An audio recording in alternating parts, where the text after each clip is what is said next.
Urban FM 104.5. Urban FM 104.5. Vous êtes sur les 104.5 Urban FM, la station urbaine, et on est avec Jean-Paul. Jean-Paul, bonjour. Bonjour la fraîche. Comment tu vas ce matin? Ça va bien. La saison ne te bastonne pas déjà? Non, pour le moment, non, Dieu merci. D'accord. Je résiste encore. Ah, ça.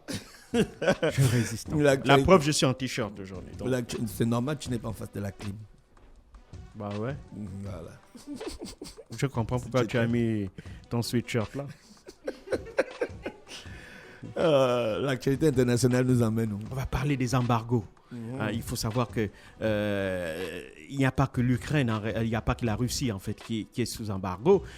Beaucoup de pays sont sous embargo. On peut citer Cuba depuis près de 60 ans, un peu plus de 60 ans est sous embargo. On a l'Iran, on a le Yémen, on a même à côté, on a la Centrafrique, on a le Mali qui est sous embargo de la CEDEAO, on a le Venezuela qui est sous embargo américain. Il y a pas mal de pays qui sont sous embargo, mais nous allons nous intéresser principalement à deux d'entre eux qui font l'actualité depuis à peu près plusieurs mois.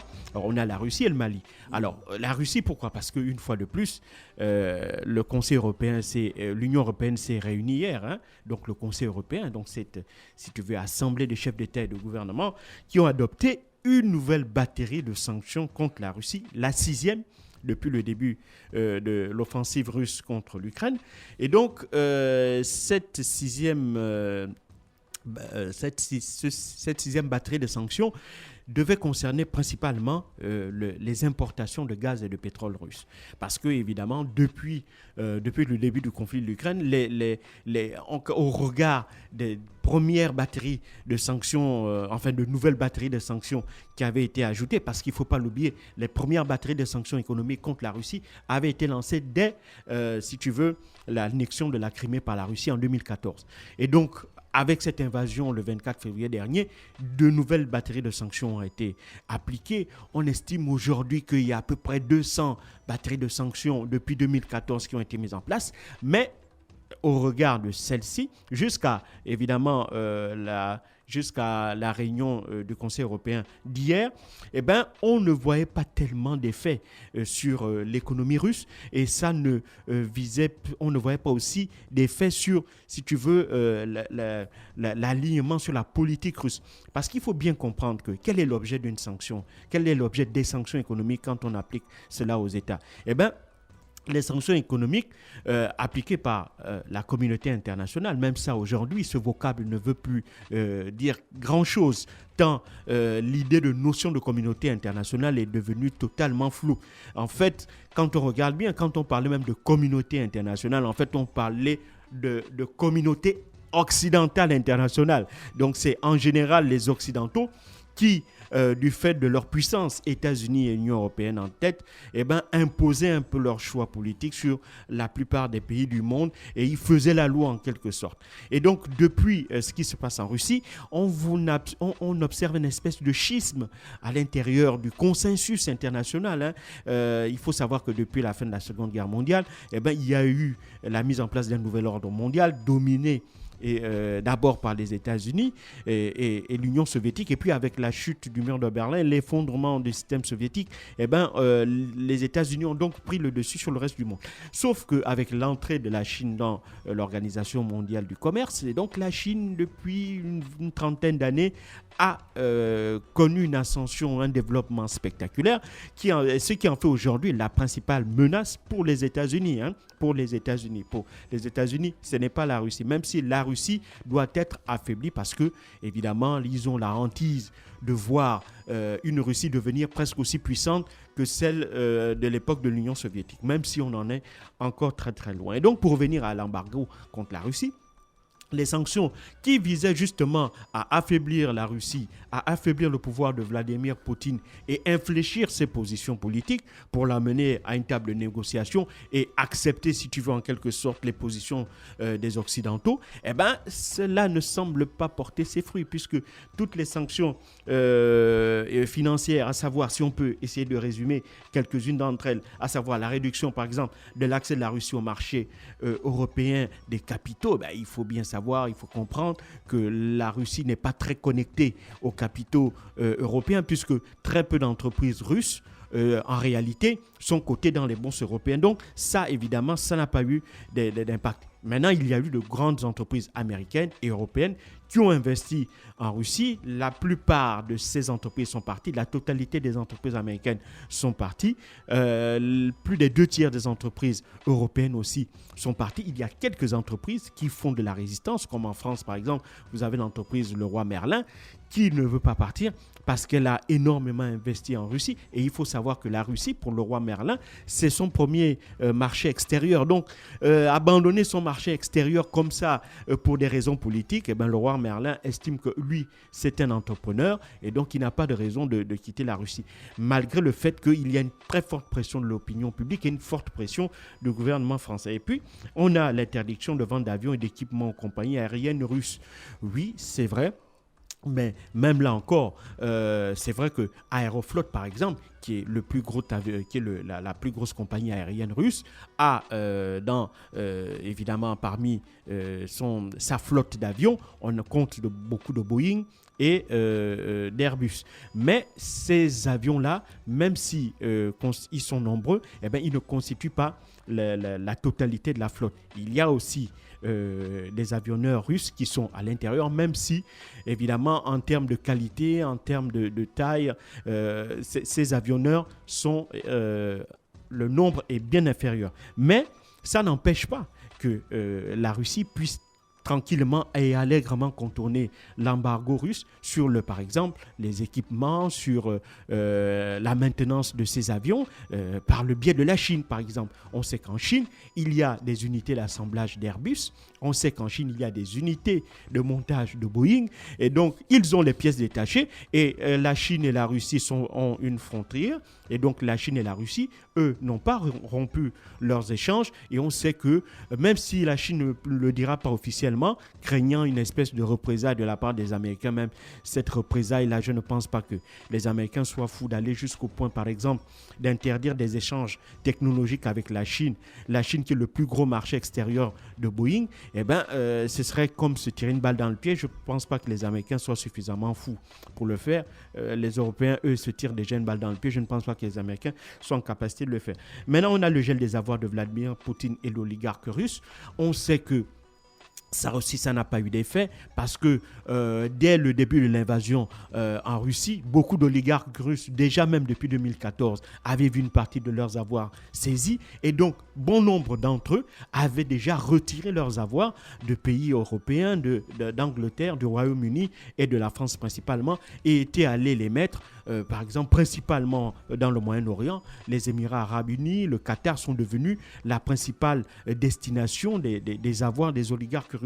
Or, ces pays-là, évidemment, n'appliquent pas les sanctions de l'Union européenne et ouvrent allègrement leurs portes aux milliards russes qui vont leur servir évidemment à continuer d'investir sur leur pays. L'exclusion du système bancaire SWIFT de plusieurs banques russes. Bon, il n'y avait pas toutes les banques qui avaient été dans les premières batteries de sanctions, toutes les banques n'étaient pas exclues. On avait maintenu dans le système SWIFT les banques qui permettaient de régler les paiements du gaz et du pétrole. Alors, dans cette nouvelle batterie de sanctions, l'Union européenne a décidé d'élargir aux banques russes, y compris celles qui servaient à payer le gaz et le pétrole russe. Pourquoi ? Parce que Vladimir Poutine, depuis que le 1er mai dernier, depuis le 1er avril plutôt, il a décidé que le pétrole et le gaz devaient se payer en roubles via l'ouverture d'un compte spécial dans la Gazprom Bank. Eh bien, il faut bien comprendre que la Sberbank et les autres banques russes qui servaient au paiement du gaz et du pétrole via le système SWIFT, eh ben, ne servait plus à grand chose. Et donc, c'est la raison pour laquelle l'Union européenne a élargi les sanctions, en fait, contre ces banques-là. Mais depuis lors, ces banques avaient cessé toute transaction avec l'Union européenne, étant donné l'embargo sur les devises, notamment l'euro et le dollar, qui frappait ces banques-là. Donc, ça, ce n'est pas nouveau. Je pense que ces banques-là s'étaient déjà préparées. Puis, deuxième chose, ce sont des banques qui sont très peu dépendantes des marchés financiers européens. Ce sont des banques qui sont très bien implantées à l'intérieur de la Russie et il y a peu de représentants ou quasiment pas de représentants de banques russes sur le sol européen. Donc là aussi, évidemment, elle s'était déjà préparée à ces sanctions-là et je ne crois pas que cela puisse avoir une plus grosse incidence que celle qu'elles ont subie déjà depuis le début du conflit. On a aussi le gel des avoirs de la Banque centrale russe hors de Russie. C'est près de 576 milliards de dollars. Et il faut bien comprendre que cette décision de geler les avoirs, parce que 576 milliards de dollars, c'est l'équivalent des avoirs détenus par la Banque centrale russe en dollars et en euros. Et ce qui s'est passé là est totalement inédit depuis l'histoire de la Seconde Guerre mondiale, que l'on saisisse les avoirs d'une banque centrale. Vous imaginez qu'on saisisse les avoirs de la Banque centrale européenne ou bien de la banque de la Fed, la Réserve fédérale américaine, c'est quand même du jamais vu. Et ce sont les banques centrales qui gèrent les devises, c'est via les banques centrales que s'ouvrent des comptes de change et qui permettent au pays de commercer sur le plan des devises, d'échanger les devises. Et donc, prendre comme ça, s'accaparer des avoirs d'une banque centrale, c'est quelque chose de totalement incroyable, inédit et en violation de tous les traités qui puissent exister ou de toutes les lois qui puissent exister en la matière. Donc ça, évidemment, c'est quelque chose de totalement inédit,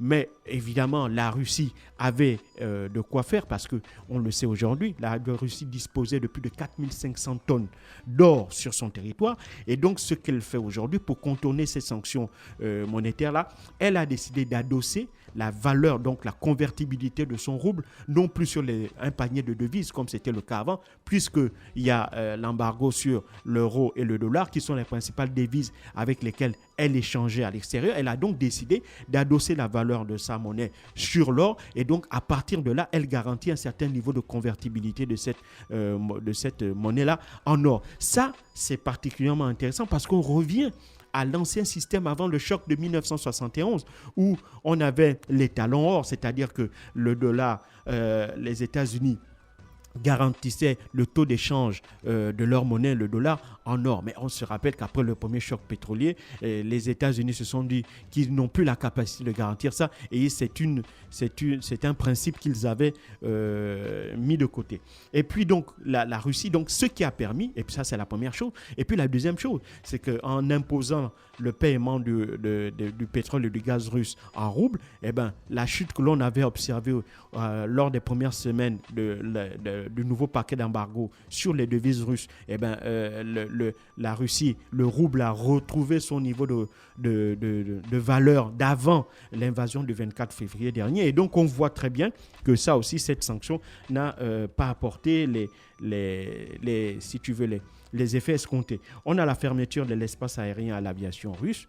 Bon, il faut savoir que les Russes ne voyagent pas beaucoup vers l'Union européenne. Les Russes vont énormément vers les pays, les anciennes républiques soviétiques. On sait que, par exemple, l'Ukraine était la principale destination extérieure de la Russie. Ceux qui vont dans l'espace, dans l'Union européenne, ce sont surtout les oligarques, ceux qui ont énormément de moyens. Ce sont eux qui vont en Angleterre, qui vont aux États-Unis, qui vont dans ces pays-là. Mais pour le citoyen russe lambda, ils n'ont pas les moyens d'aller dans ces pays-là. Et donc, ils sortent peu aussi de Russie. Et donc, le petit nombre qui sort va principalement vers les anciennes républiques soviétiques. Ils vont principalement, comme je l'ai dit, vers l'Ukraine, vers la Moldavie, ils vont vers la Pologne, ils vont vers la Bulgarie. Et donc, ces pays-là qui ont aussi une proximité culturelle et linguistique avec eux. Et donc, ils ne vont pas dans la plupart des pays de l'Union européenne. Donc, ça, évidemment, ce n'est pas quelque chose qui a un effet véritablement très négatif pour les Russes. On a également l'interdiction de la diffusion dans l'Union européenne des médias Russia Today et Sputnik qu'on accuse de propagande, mais la Russie aussi a fait la même chose. Elle a interdit d'émission sur son sol d'un certain nombre de médias et on a assisté à un tollé de la part des Occidentaux qui ont dit que il s'agissait là d'une atteinte à la liberté de la presse. Donc quand il s'agit de fermer des médias russes, là il n'y a plus d'atteinte à la liberté de la presse. Ce sont des des médias de propagande et donc qui diffusent de fausses informations. Mais quant à eux, leurs médias sont évidemment des médias qui diffusent la vérité. On a l'impression que la vérité est la propriété des médias occidentaux. Bref, et puis on a l'embargo sur le charbon russe. L'embargo sur le charbon russe, ça c'est aussi assez difficile à mettre en place puisque vous avez des pays qui sont extrêmement dépendants du charbon, du fait des transformations de leur système de production d'énergie. On passe notamment à l'Allemagne. Si l'Allemagne est assez radicale parce que l'Allemagne a enterré par exemple le projet Nord Stream 2 qui permettait d'accroître les approvisionnements de gaz russe au nom de cette invasion contre l'Ukraine. Et donc, elle avait commencé à fermer ses centrales à charbon du fait de, si tu veux, pour prendre les devants suite, si vous vous rappelez à l'incident qu'il y avait eu dans la centrale de Fukushima, les Allemands ont eu tellement peur de ce qui s'est passé là-bas. Et donc, il y a eu une espèce de volonté de sortir du nucléaire et si tu veux, des énergies fossiles. Et donc, on a abandonné tous les projets de construction de centrales nucléaires, on a abandonné des projets de construction de centrales à charbon et on a privilégié les centrales à gaz. Or, maintenant, avec l'embargo sur le pétrole et le gaz russe, les Allemands aussi ont du mal. Donc, on a également la fermeture des ports de l'Union européenne aux bateaux russes, on a la fermeture des routes de l'Union aux transporteurs russes, on a la livraison d'armes aux Ukrainiens. Bon, tout ça, évidemment, ne porte pas les effets escomptés. Il faut savoir que l'essentiel des échanges entre la Russie et l'Union européenne, c'est le pétrole et le gaz. On estime à peu près que pour le pétrole, c'est environ 150 millions de barils qui sont en gros envoyés chaque jour vers l'Union européenne. On sait que pour ce qui concerne le gaz, c'est globalement par année plus de 200 milliards de mètres cubes de barils de gaz qui partent de la Russie vers l'Union européenne. Et donc, vous avez des pays qui sont enclavés, qui sont extrêmement dépendants de ce gaz-là et de ce pétrole russe, en l'occurrence, par exemple, la Hongrie. Il faut savoir que les tractations étaient bloquées par le fait que la Hongrie demandait une aide supplémentaire pour pouvoir adapter ses équipements, ses infrastructures à la réception d'un autre gaz que du gaz russe, parce qu'il faut savoir que les raffineries, les oléoducs, les gazoducs, tout ça est adapté pour accueillir des hydrocarbures russes. Or, le fait que vous allez, par exemple, envoyer du gaz de schiste américain, c'est un hydrocarbure d'une autre qualité. Et donc, il faut d'autres infrastructures pour pouvoir les adapter à ces nouveaux hydrocarbures-là. En plus, la Hongrie a demandé que l'Union européenne lui garantisse, si tu veux, un approvisionnement de ces hydrocarbures, sans quoi elle devrait aussi avoir la possibilité d'avoir une exemption pour maintenir quand même un gazoduc et un oléoduc avec la Russie au cas où il n'y aurait pas d'approvisionnement qui proviendrait des nouveaux circuits mis en place par l'Union européenne. Surtout que ces nouveaux circuits, ils ne sont pas en dehors des États-Unis. On sait que très peu de pays ont décidé d'augmenter leur production, que ce soit de gaz ou de pétrole, pour essayer de pallier au retrait ou au manque de gaz russe. Donc cette nouvelle batterie de sanctions, on espère, elles doivent être mises en place d'ici la fin de l'année. Pourquoi d'ici la fin de l'année ? Parce que la plupart des pays européens n'ont pas refait leur stock de réserve. Et donc, comme l'hiver va arriver dans quelques mois, et donc il faut absolument qu'ils aient, pour la plupart de ces pays-là, les réserves qui soient des tiers, et donc ils sont obligés de continuer à payer et acheter du pétrole et du gaz russe tant qu'ils ne sont pas parvenus à cet objectif-là. Maintenant, à partir de là, une fois qu'ils auront atteint leur stock auront atteint un niveau de sécurité acceptable, et c'est là où ils vont, je pense, essayer de sortir définitivement du gaz et du pétrole russe. Mais là, encore, rien n'en est moins sûr. Merci Jean-Paul pour l'actualité internationale ce matin sur les 104.5 Urban FM, la station urbaine dans le Da Fresh Morning. On repart en musique et on se retrouve juste derrière. Urban FM 104.5.